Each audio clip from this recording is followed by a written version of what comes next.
عمرو بن میمون نے حضرت معاذ رضی اللہ عنہ سے روایت کی، انہوں نے کہا میں رسول اللہ صلی اللہ علیہ وآلہ وسلم کے ساتھ ایک گدھے پر سوار تھا جسے عفیر کہا جاتا تھا۔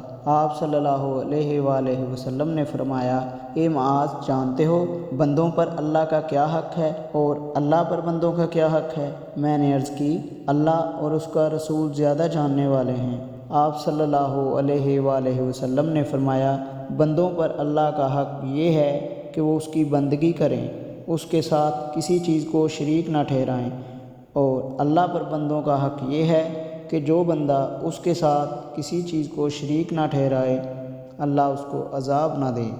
کہا، میں نے عرض کی، اے اللہ کے رسول، کیا میں لوگوں کو خوشخبری نہ سناؤں؟ آپ صلی اللہ علیہ وآلہ وسلم نے فرمایا، ان کو خوشخبری نہ سناؤ ورنہ وہ اسی پر بھروسہ کر لیں گے۔ صحیح مسلم حدیث نمبر 144۔